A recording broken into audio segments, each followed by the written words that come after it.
Graça e paz, queridos, graça e paz, queridas. Deus seja louvado pela sua vida. Estamos aqui para adorar a Deus. Eu te convido você, na sua casa, fazer deste momento um momento da adoração com a tua família. Reúna teus filhos, reúna a tua família toda. E não pare não. Não é tempo de parar. O céu está aberto. A cidade está em lockdown, mas o céu está aberto e nós estamos adorando ao Senhor em todo o tempo. Somos mais motivados ainda a adorar o nosso Deus. Eu quero compartilhar com você o Salmo 75, que diz assim: graças te rendemos, ó Deus, graças te rendemos. Invocamos o teu nome e declaramos as tuas maravilhas. Amém. Adore ao Senhor com esta canção.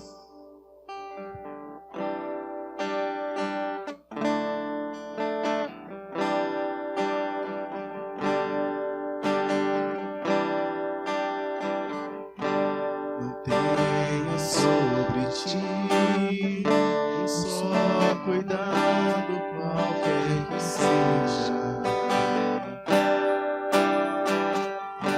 pois somente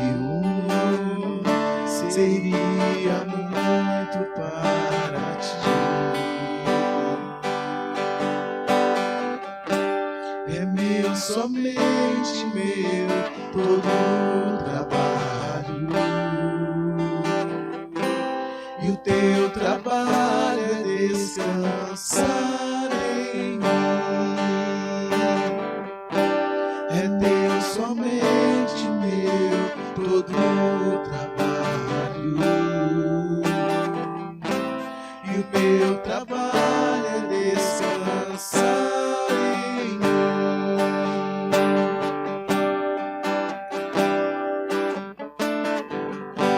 Não temas quando enfim tiveres que tomar decisão. Entrega tudo a mim, confia a ti todo o coração. É meu, somente meu, todo o trabalho. E o teu trabalho é descansar em mim. É meu, somente meu, todo o trabalho. E o teu trabalho é descansar em mim.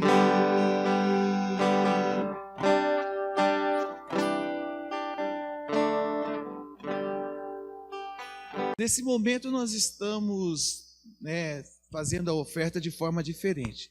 Você vai ver que aí na sua tela, ao lado, tem o Pix da igreja. Então você pode transferir, se você tiver facilidade, a sua oferta via a conta da igreja, que aparece aí também. Se você não tem anotado, anote o número da conta da igreja e você pode fazer a transferência, se ficar mais fácil para você. Agora, havendo dificuldade, você não podendo fazer isso, nós estamos disponibilizando o número do nosso tesoureiro, para que você possa anotar também. Você vai ligar para o tesoureiro e ele vai, ele não podendo ir, ele vai indicar alguém para ir recolher a tua oferta. No livro de Malaquias, capítulo 1, versículo 11, a palavra do Senhor diz assim: mas desde o nascente do sol até o poente, é grande o meu nome entre as nações. Entre todos os lugares lhe é queimado incenso e são trazidas ofertas puras, porque grande o meu nome entre as nações, diz o Senhor. E eu gostaria de destacar que a oferta aqui trazida como incenso simboliza as orações. Você orando pela igreja, orando pela vida da igreja, você também está trazendo a sua oferta como incenso. E as ofertas que aparecem no texto aqui, ofertas puras, como o Senhor está dizendo aqui, ela contradiz a oferta que era profana, era a oferta que era uma oferta hipócrita, falsa. A oferta pura simboliza a oferta sincera, a oferta voluntária, a oferta com satisfação. E nós somos gratos a Deus pela sua vida, porque nós temos uma igreja que tem entendido a pureza da oferta, uma igreja que tem sido sincera com as suas ofertas, uma igreja que tem sido fiel com as suas ofertas, e nós queremos te orar pela sua vida, para que você continue com a sua fidelidade ao Senhor. Amém? Você pode orar comigo? Feche os teus olhos. Se você está com a sua oferta em mão, ou se a sua oferta está em casa, né? Coloque a sua oferta diante do Senhor. Levante a sua oferta em mãos e vamos dar graças a Deus. Pai, nós te agradecemos, porque o Senhor tem nos feito vencer situações difíceis. O Senhor tem nos sustentado com o melhor desta terra. E nós somos gratos a Ti, somos sinceros, ó Deus, em trazer as nossas ofertas, em trazer os nossos dízimos e depositar no Teu altar, pois o Senhor tem nos dado muito mais do que merecemos. Nós te agradecemos, em nome de Jesus Cristo, amém. Deus te abençoe, continue fiel. Eu não sei você, mas eu tenho ouvido muitas pessoas, queridos, reclamar dessa situação que nós estamos passando. Claro que não é uma situação prazerosa, claro que é uma situação difícil para muitos, inclusive para nós. Mas eu tenho ouvido muitas pessoas dizerem assim: eu estou cansado dessa pandemia, eu não aguento mais essa pandemia, eu não aguento mais essa situação. Claro que a gente está cansado, faz um ano, agora em março, faz um ano que nós estamos passando por essa situação que nós achávamos que já estivesse resolvido. Nós achávamos que um ano depois, ou meio ano, alguns meses depois, a gente já estivesse livre dessa situação de crise, de situação de pandemia do mundo. Mas não estamos. Estamos passando por ela e ainda continuaremos, pelo visto, por algum tempo. E eu tenho visto muitas pessoas desanimarem, e eu estou falando não só desanimar de forma humana, física, mas eu tenho visto muitas pessoas desanimar de forma espiritual dessa situação. Desistir espiritualmente da sua fé, desistir espiritualmente do seu relacionamento com Deus, por causa das circunstâncias, por causa da situação em que está vivendo. E o desânimo, queridos, ele é um dos fatores que mais abate a vida da igreja. O desânimo é um dos fatores que mais enfraquece a comunhão da igreja. O desânimo é um perigo para todos e todas aqueles e aquelas que creem em Deus. A palavra do Senhor no livro de Isaías, capítulo 41, do versículo 10 em diante, vai dizer: não temas, porque eu sou contigo. Não te abates, não te assombres, porque eu sou teu Deus. E esta palavra, queridos, não temas, ela aparece na Bíblia. Eu falei isso na terça-feira, no nosso culto da fé. Ela aparece na Bíblia 366 vezes. Se você procurar não temas na Bíblia, você vai encontrar 366 vezes escrito não temas. E eu entendo que isso não é casual, isso é intencional. Deus, ele já declarou esta palavra, já liberou esta palavra, que é para que você todos os dias não venha se abater, não venha desanimar. Todos os dias você possa confiar e crer que maior é o Senhor que está por você do que aquele que está no mundo, aquele que está contra você. Maior é o Senhor na tua vida, maior é o Senhor que te sustenta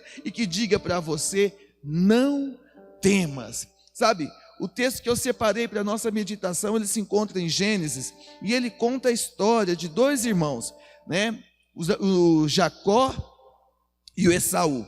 E ele conta a história desses irmãos que viviam em intriga entre si, viviam competindo entre si desde o ventre. A palavra do Senhor diz que desde o ventre, quando eles estavam ainda, quando Rebeca descobriu, Rebeca, ela não podia gerar filho, então Isaac, ele ora por Rebeca, ele clama a Deus pela vida dela, e ela fica grávida, ela fica, e naquele momento de gravidez, ela começa a passar muito mal, porque um filho começa a brigar com o outro dentro do seu ventre. E aí eu imagino que é pé para cá, mão para lá, soco para cá, cabeça para lá, um tentando ocupar o lugar do outro já dentro do ventre. E naquela época não existia nem ultrassom, não existia médico, ginecologista, não sei como é que era a situação na época, mas com certeza a medicina não estava tão avançada como nos dias de hoje. E Rebeca, naquele momento de dor, de aflição, de angústia, ela vai e ora ao Senhor. E ela pergunta para o Senhor: o que é que está acontecendo comigo? E até no texto aqui no livro, na palavra do Senhor, no versículo 22, começa contando a história. E aí no versículo 21, no versículo 22 mesmo, a Rebeca, ela ora. Eu não falei o capítulo ainda, Deixa eu falar, é Gênesis capítulo 25. Aqui no versículo 22, Rebeca ora e ela fala assim, ela consulta o Senhor. Eu gosto muito desse termo que aparece aqui na minha Bíblia, que Rebeca consulta o Senhor e dá uma sugestão, uma impressão de que o Senhor é o médico dela, E ela consulta o Senhor, perguntando para o Senhor: o que é que está acontecendo comigo? Por que é que eu estou passando tão mal? Por que eu estou sentindo tantas dores? E o Senhor responde para ela, no versículo 23, o Senhor diz para ela: 2 nações estão no seu ventre, 2 povos nascidos de você se dividirão, um povo será mais forte do que o outro, e o mais velho servirá o mais moço.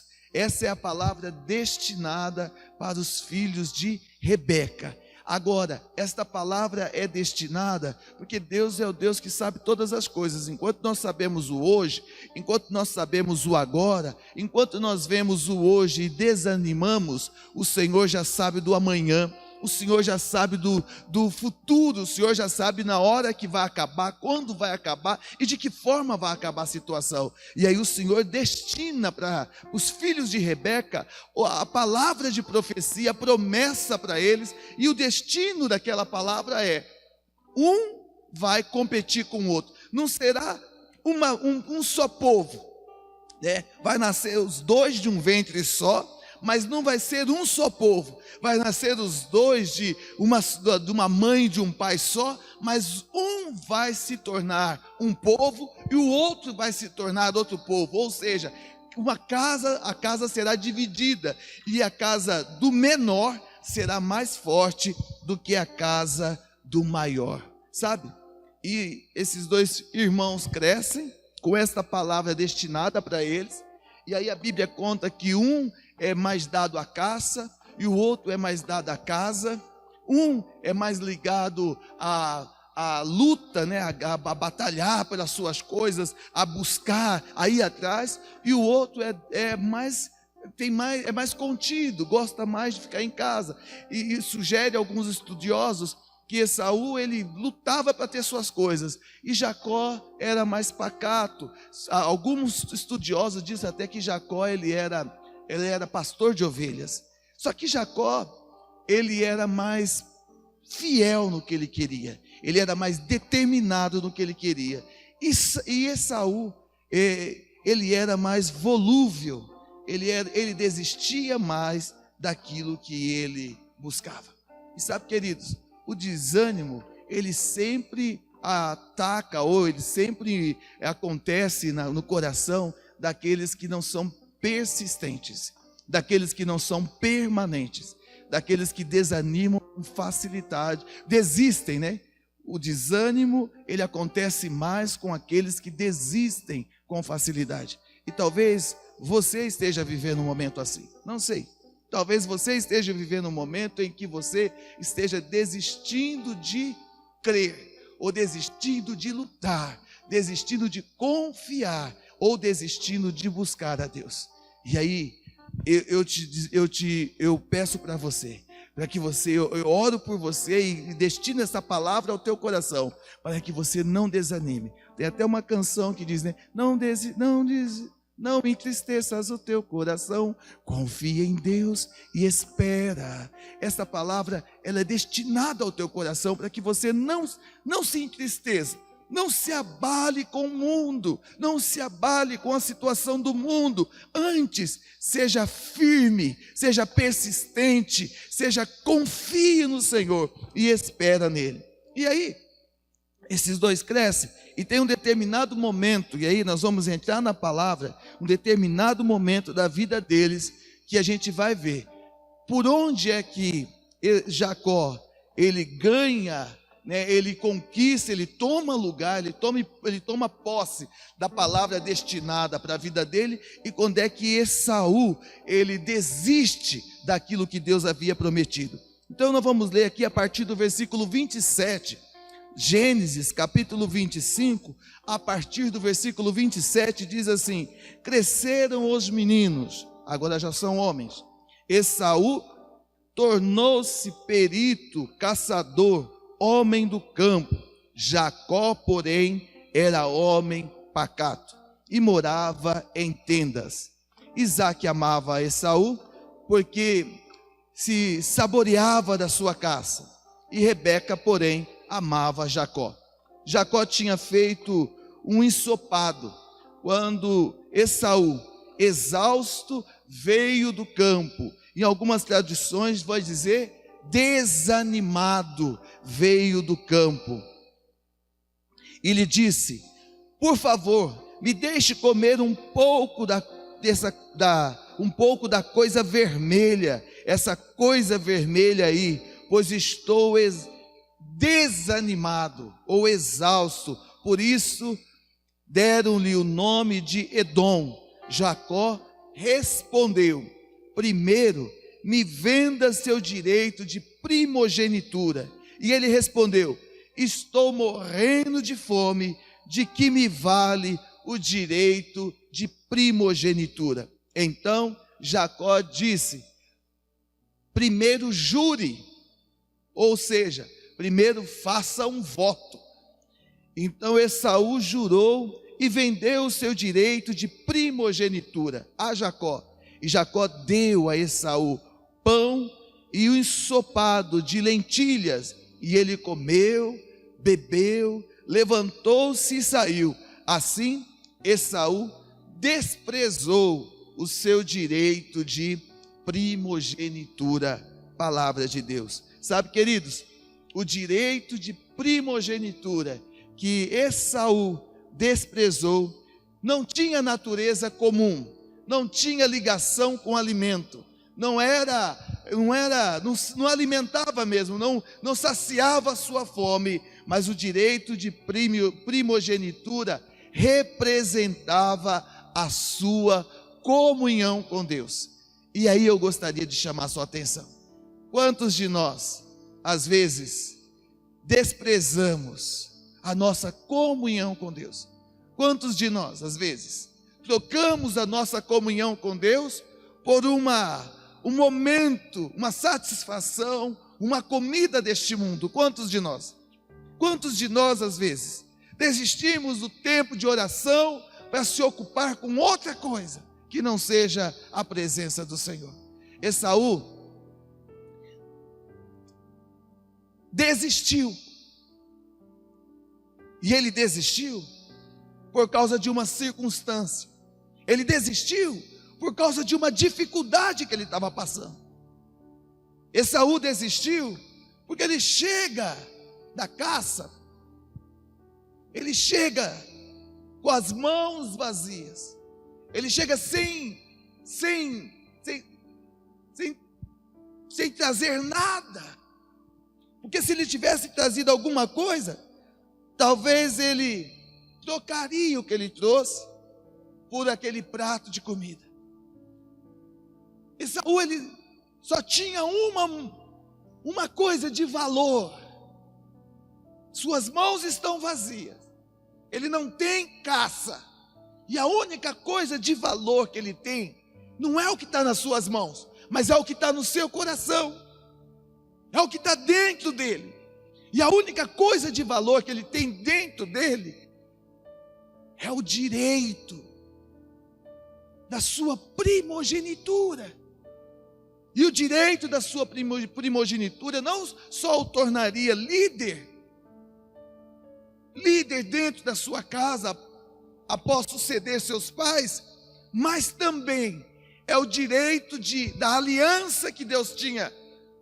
A aliança que Deus tinha feito a Abraão, a aliança que Deus tinha feito com os seus antepassados e que agora se faz com os seus pais, se renova sobre os seus pais e vai ser repassada sobre ele.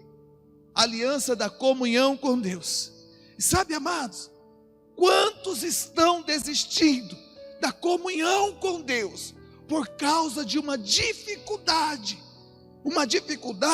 que não é permanente? Tenho certeza, e você também tem, que claro que Jacó deu o prato de lentilha para Esaú, claro que Esaú comeu aquele prato de lentilha, mas passou algumas horas, Esaú já estava com fome novamente.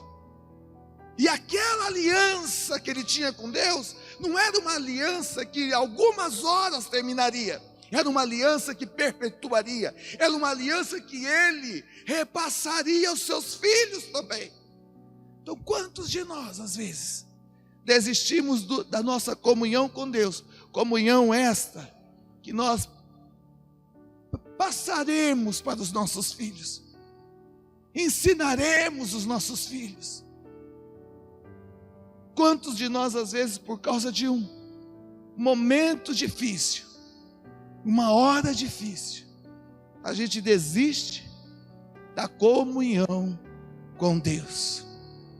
E sabe, queridos, o erro de Esaú é o erro de muitas pessoas, de muitos irmãos e irmãs.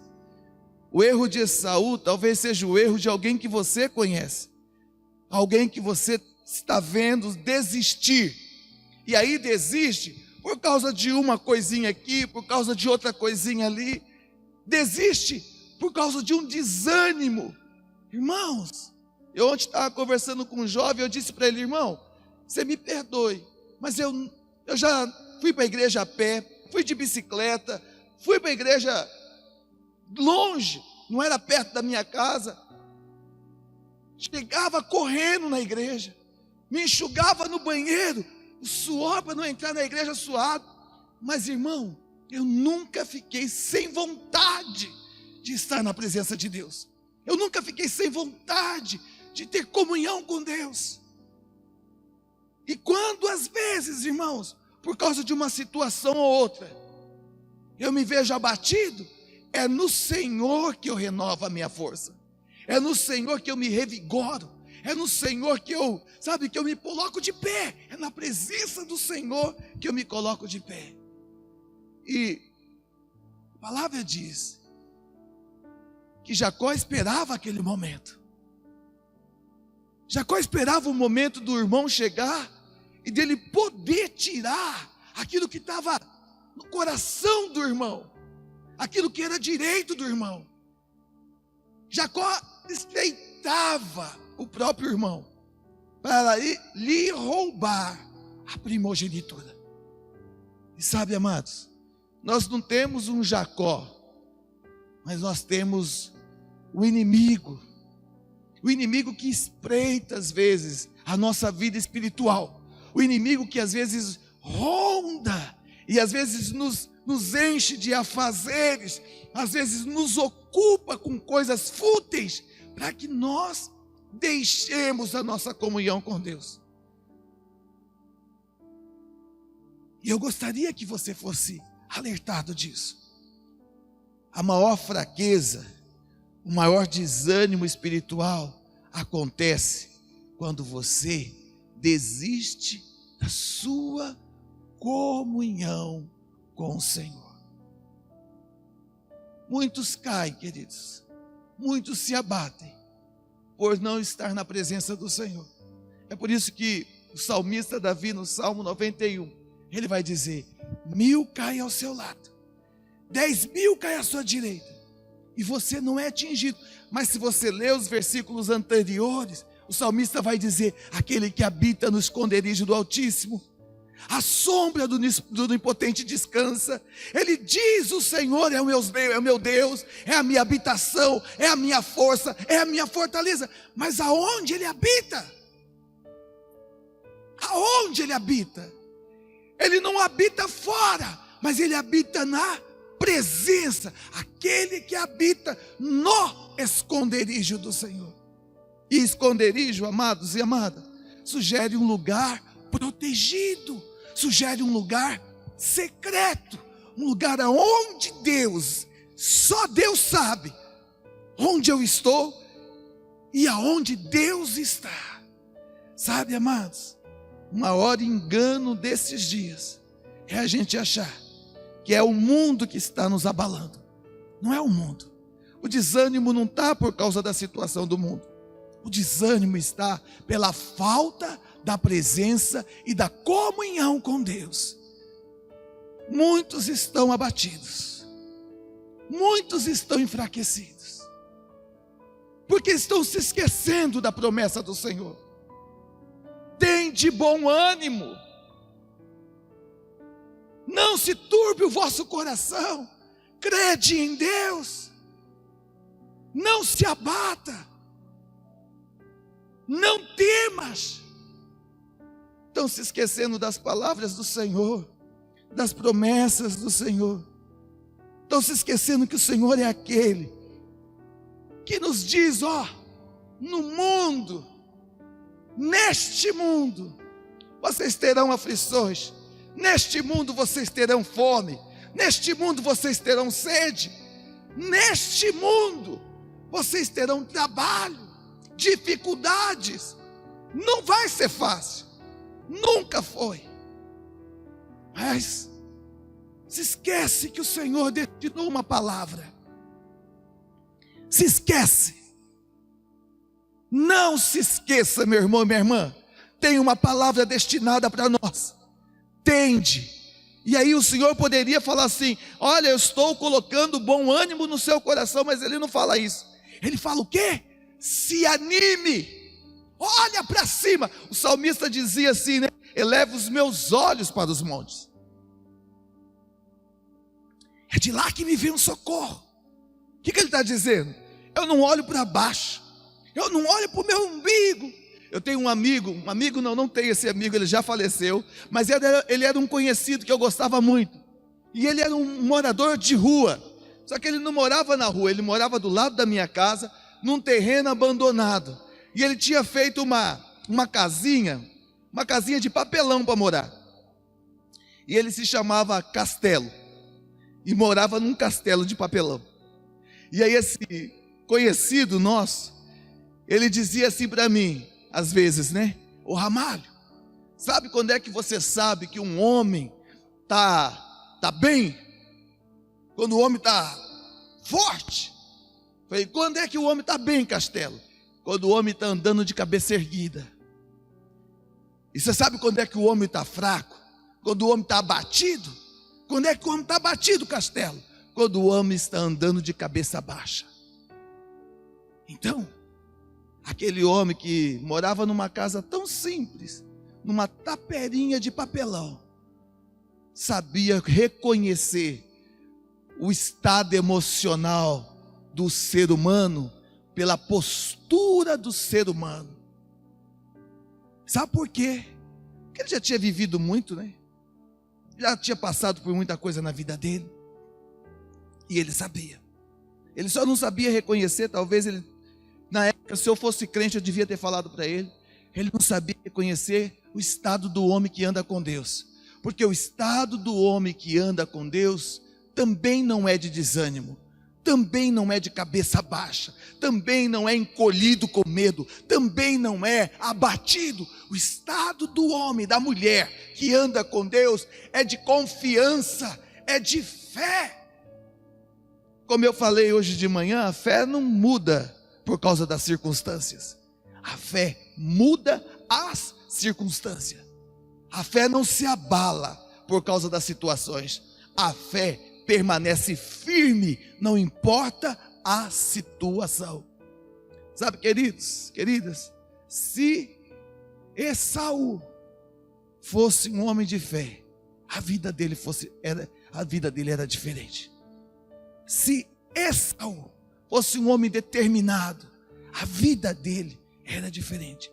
Se ele soubesse a importância que tinha a comunhão dele com Deus, ele jamais desistiria da comunhão dele com Deus por causa de um alimento momentâneo. E a gente precisa pensar nisso. Nós precisamos pensar nisso.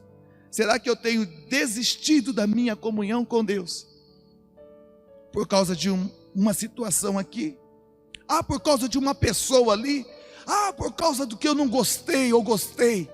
Irmãos, eu não posso trocar o que é precioso, que é a minha comunhão com Deus, com aquilo que é passageiro, com aquilo que não é precioso.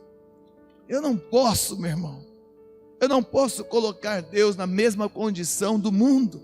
Eu preciso entender que Deus está acima de todas as coisas. Eu gosto muito do texto de Josué, capítulo 24, quando Josué chega para o povo, e o povo está desistindo de Deus, e o povo está debandeando para os outros lados, desanimado da fé. E aí Josué, ele chega para o povo e fala assim: vocês têm que escolher, vocês precisam escolher, que Deus vocês querem servir? Os deuses dos amorreus? Os deuses dos jebuseus? Que deuses vocês querem servir? Escolham hoje que Deus que é o teu, porque eu e a minha casa, nós já escolhemos, e o nosso Deus é o Senhor dos exércitos. Amados, irmãos, Deus está de olho na terra, e a Bíblia fala que o Senhor procura os seus fiéis, sabe? Lembra, eu gosto muito de pensar que em tempo de guerra, Deus não procura soldado covarde para lutar com ele. Em tempo de guerra, Deus não procura soldado desanimado, tímido, para entrar na batalha. Nossa luta não é contra carne e sangue, mas nós temos uma luta. E eu vou dizer uma coisa para você: quem é desanimado não luta, se esconde. E a igreja hoje, queridos, não pode estar aqui no templo, mas a igreja não é o templo, a igreja somos nós. E a igreja pode estar em casa, e ela pode se unir, e ela pode participar dos 365 dias de oração, e ela pode participar do tempo de jejum, e ela pode clamar pela terra, clamar pela cidade, e ela pode ser referencial na vida das pessoas. Mas, amados, não é tempo de desanimar, não é tempo de nós vendermos a nossa comunhão com Deus, ou trocarmos por uma hora ou duas na internet, ou por uma hora ou duas sem fazer nada. É tempo da gente buscar, é tempo de adorar, é tempo de se entregar ao Senhor. Eu gosto muito do Salmo 37, e ele fala: entrega o teu caminho ao Senhor, confia, e o mais, eu gosto muito desse e o mais, ou seja, é mais. Deus é mais, Deus não é menos, mais Ele fará. Aleluia. O desanimado, querido, ele é presa fácil. Ele é presa fácil. Lembra, lá em Mateus capítulo 4, a palavra diz assim, que quando Jesus passou os 40 dias de jejum e oração, e aí quando terminou o jejum de Jesus, a palavra diz assim que ele entregou, sentiu fome, e aí o diabo fez o quê? Apresentou para ele um desafio. O diabo se manifestou e começou o quê? provocar Jesus, tentar Jesus. E o diabo fala o que para Jesus? Ah, se você é filho de Deus, se você é, transforme esta pedra em pão. Você é filho de Deus, para que você vai sentir fome? E qual foi a resposta de Jesus? Nem só de pão viverá o homem, mas de toda palavra que sai da boca de Deus. E esta palavra que Jesus proferiu, era uma palavra que estava escrita lá em Deuteronômio. Jesus usa a própria palavra para calar as astutas ciladas de Satanás. Mas eu gostaria que você pensasse nisso. O problema de Esaú é que ele achou que a comida fosse mais importante do que a comunhão. E às vezes a gente está achando que as coisas materiais, os bens, os ganhos, é mais importante do que a comunhão. Preste bem atenção. Talvez você tenha um comércio, talvez você esteja no seu trabalho, né, que nem nós sabemos. Talvez a sua preocupação, como é que eu vou pagar, como é que eu vou vender, como é que eu vou comer? E a resposta está aqui: nem só de pão vive o homem, mas de toda palavra que sai da boca de Deus. Ou seja, não deixe de dormir por causa de nenhuma preocupação com comida, nem bebida, nem bens, nem pagamento. Não deixe de descansar, não deixe de confiar em Deus, não deixe de ter comunhão com o Senhor. Não saia da presença do Senhor para dar satisfação para as coisas do mundo. Permaneça em comunhão com Deus, e o mais Ele fará. Confia, espera no Senhor, confia. Se alguém perguntar: como é que vai ser, meu? Como é que vai ser? Nossa, como é que vai ser? Como é que nós vamos viver neste mundo? Você fala assim: eu não sou deste mundo e não estou preocupado como é que eu vou viver. Eu vivo na dependência de um Deus que é dono do ouro e da prata, que abre porta onde não tem, que dá sustento aos seus.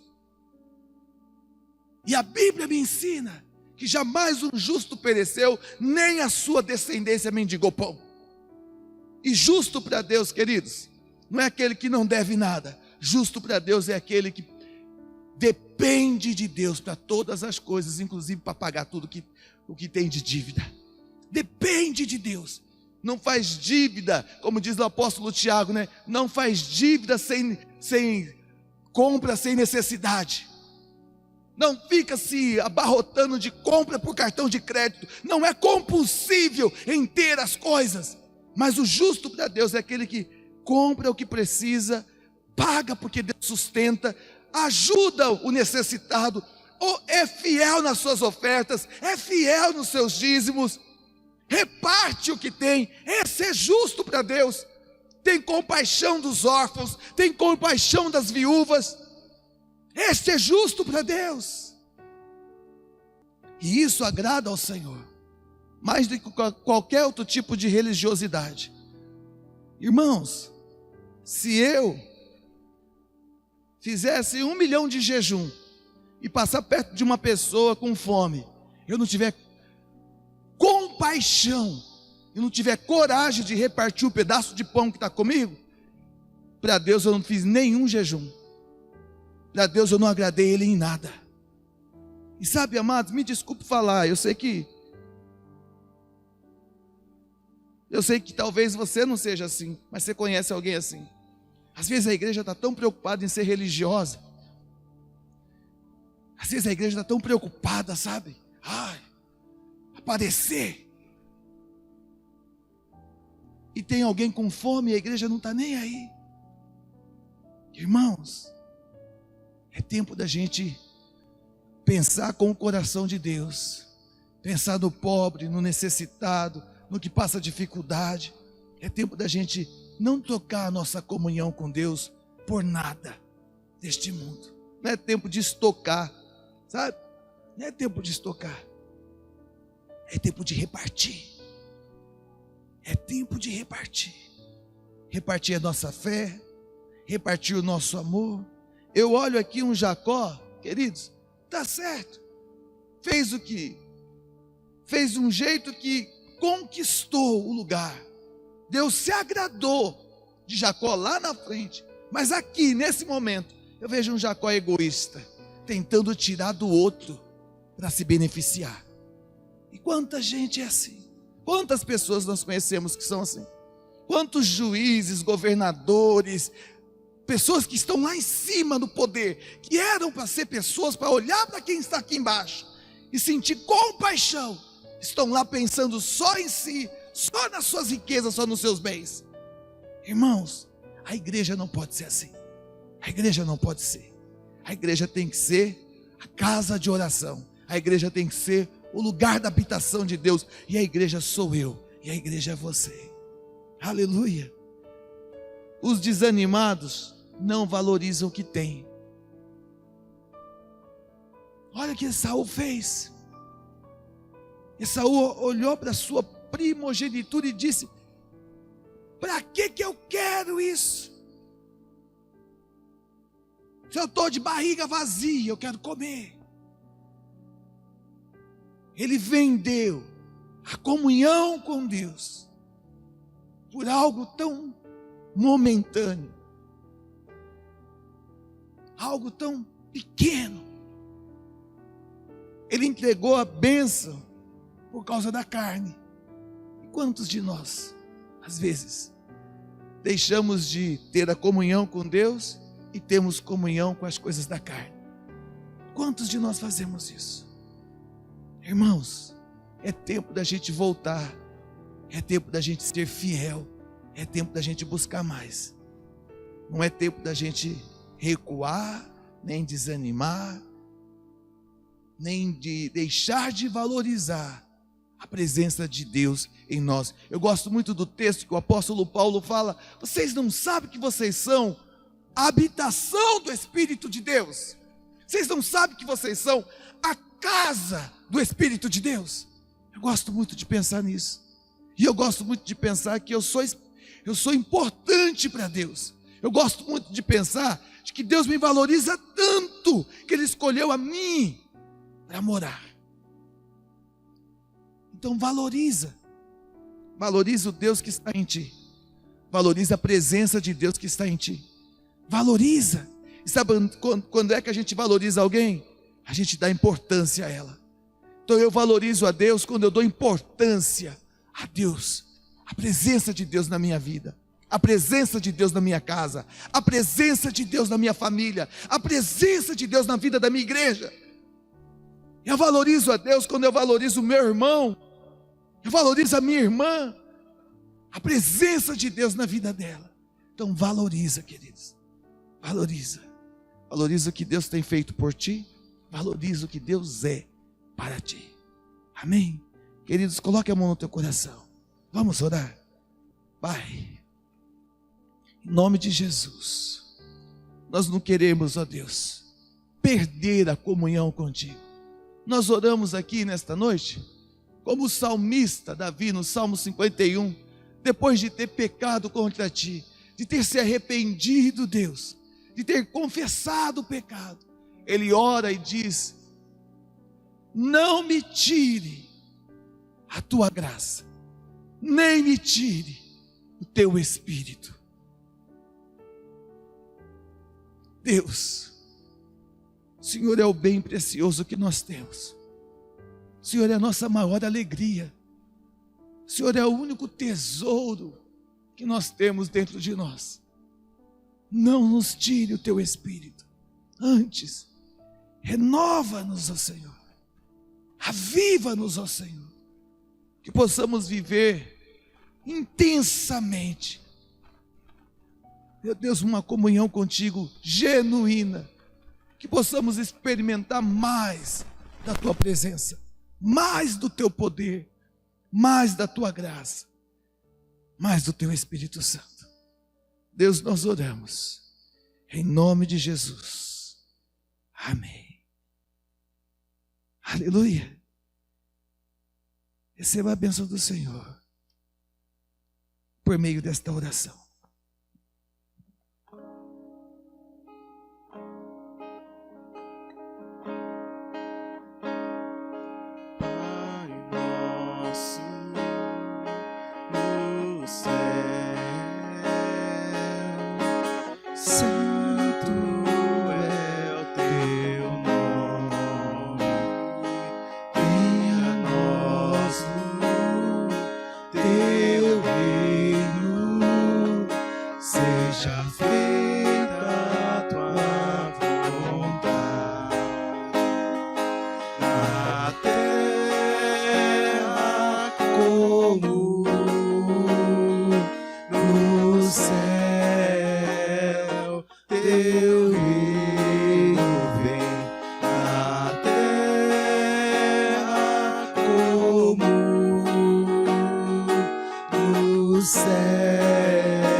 Pai de amor, Pai de bondade, em nome de Jesus Cristo, teu Filho amado, nós entregamos o nosso coração e a nossa vida a Ti.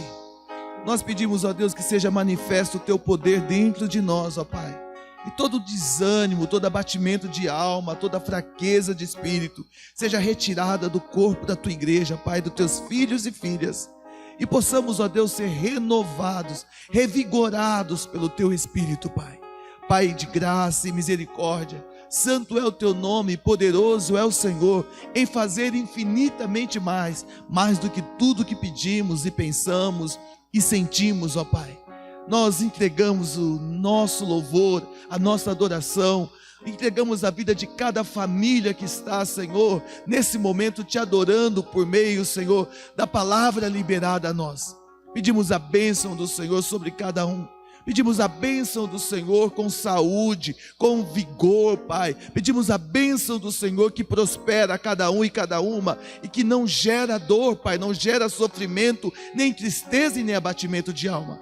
Pedimos a sua bênção hoje, Pai, e todos os dias, até a sua volta, Jesus. Abençoe teus filhos, abençoe tuas filhas. Amém. Deus continue te abençoando.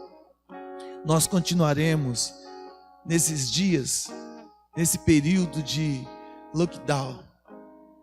Mas olha, o céu está aberto para a sua comunhão com Deus. E nós estamos aqui orando por ti. Amém? Deus te abençoe. Um forte abraço. Continue firme na fé. Continue com o Senhor. Amém.